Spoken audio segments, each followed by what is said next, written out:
আজ আমরা ধাপে ধাপে বুঝব ফরেক্স ট্রেডিংয়ের সহজ কৌশল কিভাবে কাজ করে আর কিভাবে একজন নতুন মানুষও ধীরে ধীরে এখানে নিজের জায়গা তৈরি করতে পারে, ভুল না করে, ধৈর্য ধরে, বুদ্ধি খাটিয়ে।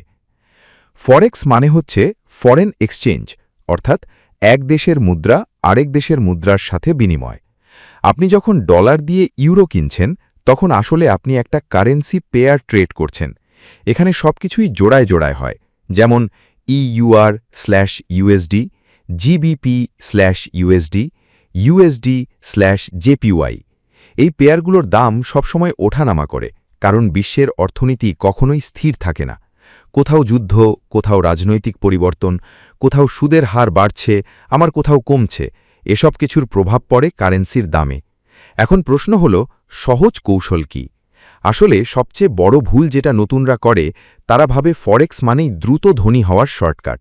কিন্তু সত্যিটা হলো, এটা একটা দক্ষতা, একটা খেলা, যেখানে ধৈর্য, জ্ঞান আর নিয়ন্ত্রণ সবচেয়ে বড় অস্ত্র। সহজ কৌশল মানে হল জটিল কিছু না করে পরিষ্কার কিছু নিয়ম মেনে চলা। প্রথম সহজ কৌশল হল ট্রেন্ড বুঝে ট্রেড করা।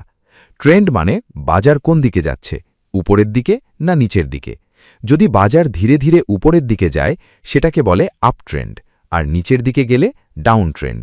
সহজ নিয়ম হল, বাজার যখন উঠছে তখন কিনবেন, আর যখন নামছে তখন বিক্রি করবেন। অনেকেই উল্টোটা করতে গিয়ে ক্ষতি করে। মনে রাখবেন, বাজারের সাথে লড়াই করে কেউ জেতে না, বাজারের সাথে চলতে হয়। দ্বিতীয় সহজ কৌশল হল সাপোর্ট আর রেজিস্ট্যান্স বোঝা। ধরুন একটা বল মাটিতে পড়ে আবার উপরে ওঠে, আবার পড়ে। এই ওঠানামার জায়গাগুলোই হল সাপোর্ট আর রেজিস্ট্যান্স। সাপোর্ট মানে নিচের সেই জায়গা যেখানে দাম গিয়ে থামে বা ঘুরে দাঁড়ায়, আর রেজিস্ট্যান্স মানে ওপরের সেই জায়গা যেখানে দাম গিয়ে আটকে যায়। সহজ কৌশল হল সাপোর্টের কাছে কিনুন, রেজিস্ট্যান্সের কাছে বিক্রি করুন। এতে ঝুঁকি কম থাকে আর লাভের সম্ভাবনা বাড়ে। তৃতীয় কৌশল হল ছোট লটে ট্রেড করা। নতুনরা একটা বড় ভুল করে, তারা ভাবে বেশি টাকা ঢাললে বেশি লাভ হবে, কিন্তু ফরেক্সে এটা উল্টো কাজ করে। ছোট লটে ট্রেড করলে আপনি শিখতে পারবেন, ভুল করলেও বড় ক্ষতি হবে না, আর ধীরে ধীরে অভিজ্ঞতা বাড়বে। এটা অনেকটা সাইকেল চালানোর শেখার মতো, প্রথমে ধীরে, তারপর গতি বাড়ানো। চতুর্থ গুরুত্বপূর্ণ বিষয় হল স্টপ লস ব্যবহার করা। এটা এমন একটা জিনিস যা অনেকেই জানে কিন্তু ব্যবহার করে না। স্টপ লস মানে হল আপনি আগে থেকেই ঠিক করে রাখছেন কতটা ক্ষতি হলে আপনি ট্রেড থেকে বের হয়ে যাবেন। এটা না থাকলে আপনি একটা ভুল ট্রেড ধরে বসে থাকবেন, আর ক্ষতি বাড়তেই থাকবে। সফল ট্রেডাররা কখনো বড় ক্ষতি হতে দেয় না, তারা ছোট ক্ষতিকে মেনে নেয়। পঞ্চম কৌশল হল লোভ নিয়ন্ত্রণ করা। ফরেক্সের সবচেয়ে বড় শত্রু হল লোভ আর ভয়। যখন আপনি লাভ করেন তখন মনে হয় আরও একটু রাখি, আরও বাড়ুক, কিন্তু হঠাৎ বাজার ঘুরে গেলে সেই লাভই ক্ষতিতে পরিণত হয়। আবার ক্ষতি হলে ভয় পেয়ে দ্রুত বের হয়ে যান, অথচ বাজার পরে আপনার দিকেই যায়। তাই নিয়ম হল আগে থেকে প্ল্যান করুন, কত লাভে বের হবেন, কত ক্ষতিতে বের হবেন, আর সেই নিয়ম মেনে চলুন। এখন একটু গভীরে যাই। ফরেক্স মার্কেট কেন নড়ে?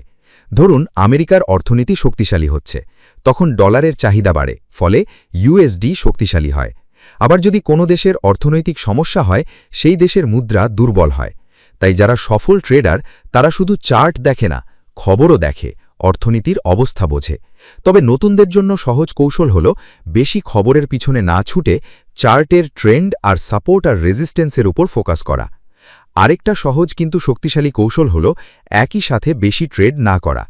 নতুনরা অনেক সময় একসাথে ৫-৬টা ট্রেড খুলে ফেলে, এতে মনোযোগ নষ্ট হয়, ভুল বাড়ে। বরং কম ট্রেড করুন, কিন্তু ভালোভাবে বিশ্লেষণ করে করুন। মনে রাখবেন, ফরেক্সে বেশি ট্রেড মানেই বেশি লাভ না, বরং ভালো ট্রেড মানেই আসল লাভ।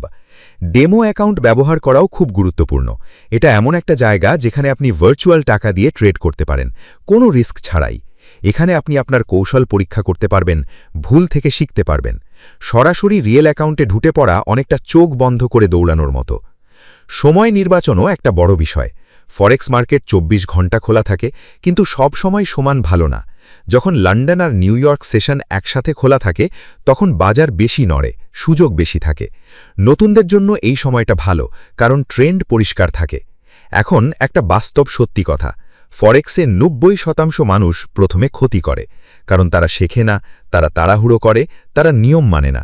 কিন্তু যারা ধৈর্য ধরে, নিয়ম মেনে চলে, ছোট থেকে শুরু করে, তারা ধীরে ধীরে সফল হয়। এটা কোনো জাদু না, এটা একটা প্রক্রিয়া। আপনি যদি প্রতিদিন একটু একটু করে শেখেন, নিজের ভুলগুলো ধরেন, আবেগ নিয়ন্ত্রণ করেন, তাহলে একদিন আপনি এমন জায়গায় পৌঁছাবেন যেখানে ট্রেড করা আপনার কাছে স্বাভাবিক একটা কাজ হয়ে যাবে। তখন আর আপনি বাজারকে ভয় পাবেন না, বরং বুঝতে পারবেন কখন ঢুকতে হবে, কখন বের হতে হবে। শেষে একটা কথা, ফরেক্স ট্রেডিং আপনাকে স্বাধীনতা দিতে পারে, কিন্তু সেই স্বাধীনতা পেতে হলে আপনাকে শৃঙ্খলা শিখতে হবে। এটা দ্রুত ধনী হওয়ার রাস্তা না, এটা স্মার্টভাবে আয় করার একটা দক্ষতা। যারা ধৈর্য ধরে, নিয়ম মেনে চলে, তারা ধীরে ধীরে এগিয়ে যায়, আর যারা শর্টকাট খোঁজে তারা হারিয়ে যায়।